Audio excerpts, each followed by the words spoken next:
is translatorthoughts.com. I'm here today with Alessandro Stazi, one of the most important Italian technical writers. The technical writer is a profession very close to the technical translator. I invited him today to get an insight into the profession and maybe give some useful information to the translator who wants to specialize in this field. So, welcome, Alessandro. Good evening. I start with a very simple question. What is your current job and what do you do exactly? Currently, I'm employed as a technical documentation and training manager in Cross Ideas, an Italian company that provides identity and access governance and risk governance solution to manage people, applications, and entitlements into big organizations. The most important analysts recognize Cross Ideas as a European leader in the market of identity and access governance software production. Our technologies are deeply innovative, and we have customers in different sectors like banking, manufacturing, energy, and government. We are a company that produces technology. Technical communication is very important. What kind of documents do you write?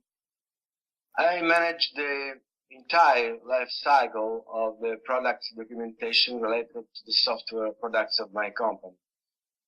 Mainly, I write with the help of my direct colleagues, different types of manuals like installation manual, getting started manual, administration manual, user manual, or technical cards, help online of our application, and so on.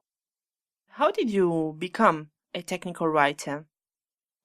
Until December 2004, I was an ICT engineer specialized in cryptography and information security. In January 2005, for company needs, the technical director asked me to build from scratch the entire department for documentation development. I accepted this task, but I didn't imagine the enormous amount of work that was waiting. It has been a real challenge, but now I'm happy I have accepted it. Do you think a technical writer is somehow similar to a technical translator? And what are the differences? In my opinion, technical translator can be very alike to technical writer.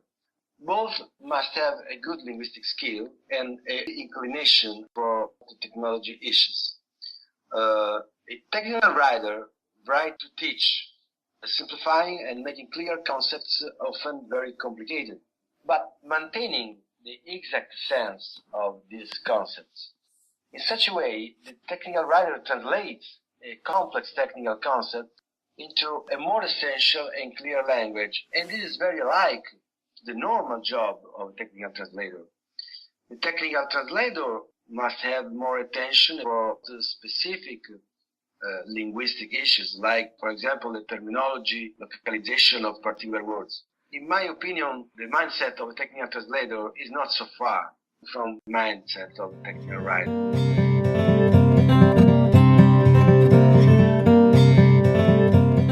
What did you study? Did you attend other courses in order to start working as a technical writer? My main skill is technological. I'm an ICT engineer. In Italy, there aren't university courses for the profession of technical communicator. In some rare departments of some universities, there are professors that understand the importance of technical scientific communication and propose some courses on these arguments, but are like white flies. There are also some rare occasions of training on specific aspects or industrial tools made by private companies. But that's all. When I started in 2005, I couldn't stop my job to study. So for at least 2 years, I had literally worked during the day and studied during the night, on books and on the web, trying to learn very quickly the solutions to adopt the next day to solve my job tasks. I have done many mistakes, of course, but I have learned a lot of things in the field, continuously under pressure. It has been real self-learning, but I didn't have other choice. Which is the most important skill? Linguistic skill or technical knowledge? In your opinion, of course. That is the million-dollar question. Now, many people will think that as engineer, I will answer technical knowledge. But in my experience, it's very rare to meet a technological expert, an engineer that has ability and talent for writing and communication. In this sense, I'm a very strange engineer. I think that statistically, it's easier to become a good technical communicator starting from linguistic skill and not vice versa.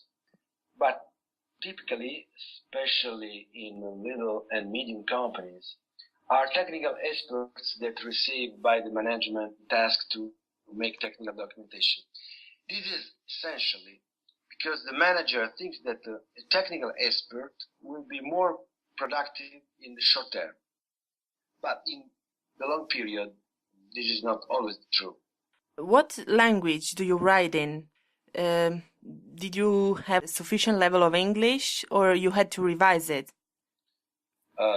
Currently, I write the manuals of my company directly in English. In 2008, we had all manuals written in Italian. So we decided to translate them in English. And in 6 months, we have changed 2 translation agencies. The results of translation activity was discouraging. A lot of mistakes and all sorts of problems. At the time, I was not expert at localization problems, and it's possible that my company had chosen translation agencies not so skilled for translating technical contents, especially our technical contents that are very specialistic. I lost time and money. Then I decided to write our manual directly in English, with a native speaker assistant that helped me for proofreading activity. This approach has proved very effective and efficient. I have improved my basic English with 3 courses Schenker, with another recent training with the British Council. And currently I have level B2. My English training is always running. Every day I read and write in English and try to watch TV programs in English, as CNN News or MTV programs or other web training resources. I still must work very hard to improve my English, as you can hear from this interview. What is the best part of your job? If you like to communicate and to teach, this is the job for you.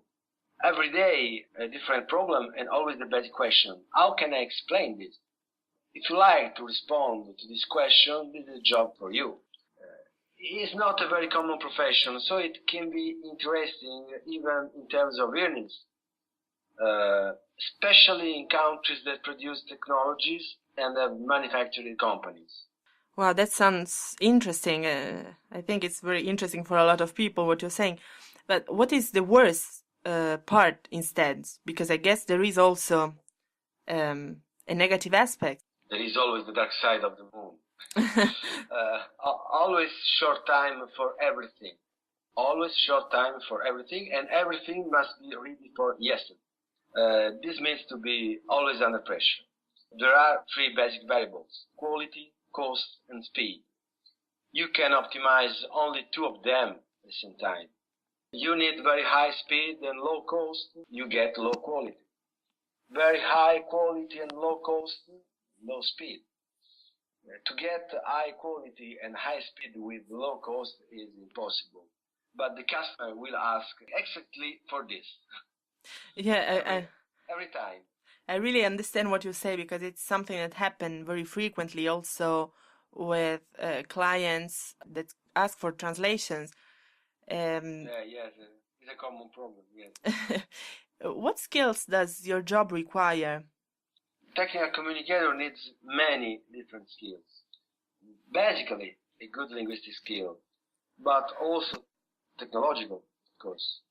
And good knowledge of professional tools like content management system, like computer-aided translator tools, like graphic tools, Photoshop, or many others. And specific standard for writing documents in specific areas. For example, medical writing is a particular type of technical writing into medical scientific sector, but it's the same in other sectors.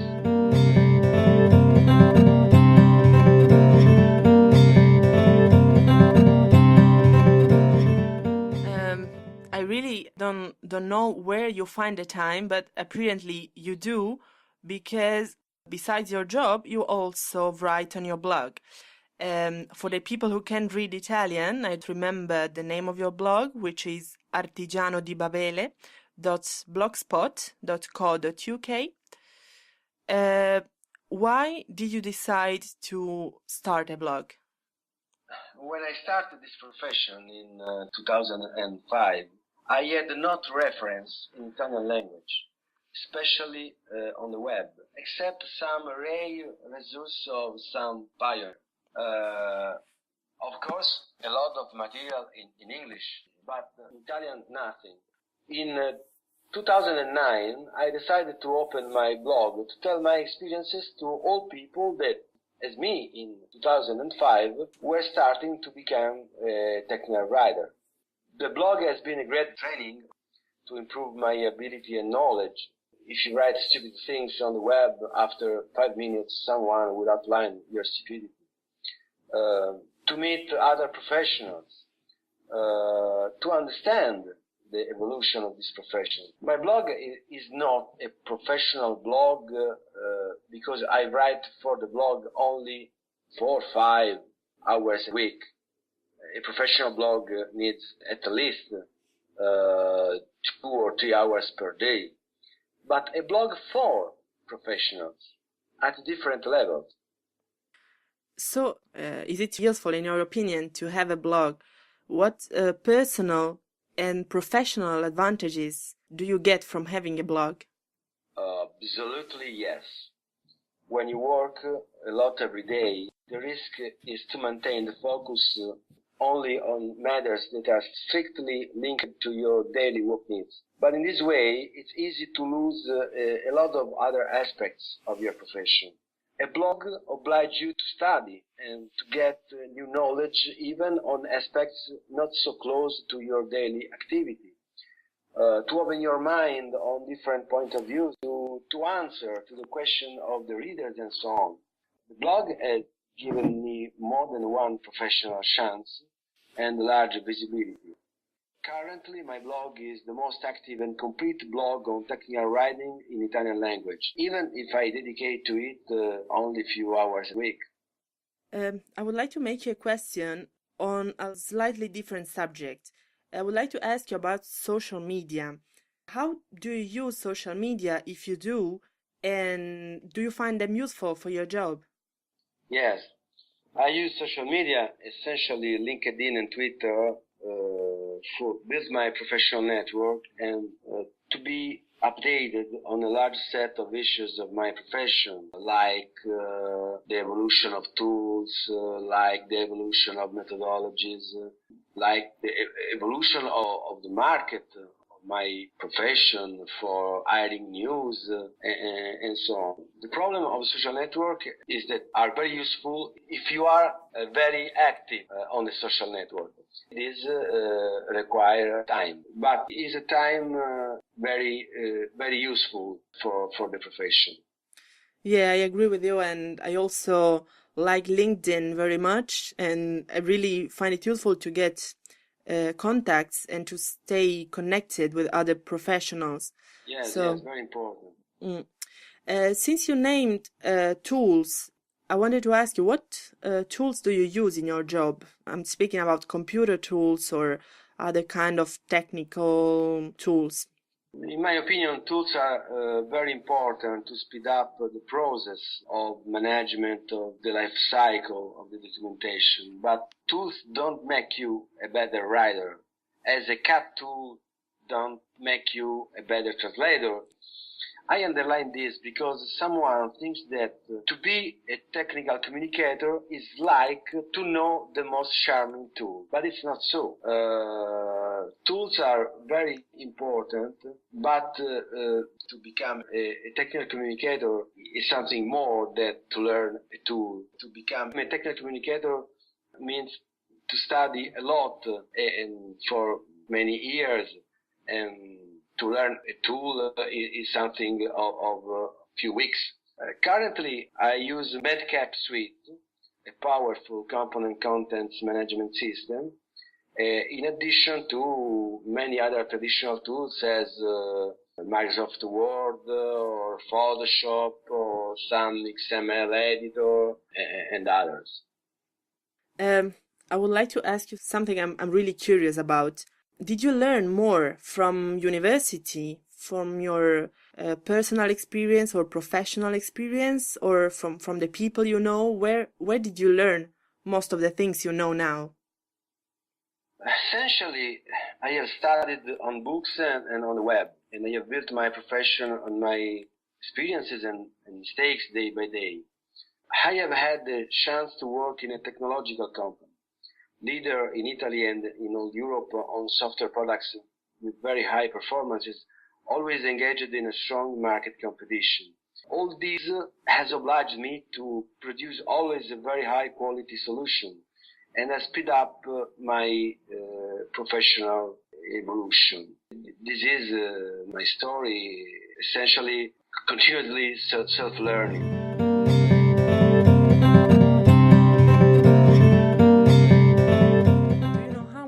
Technical writers are there in Italy or in Europe? And do you think the number of technical writers in Europe meets the requests of the market?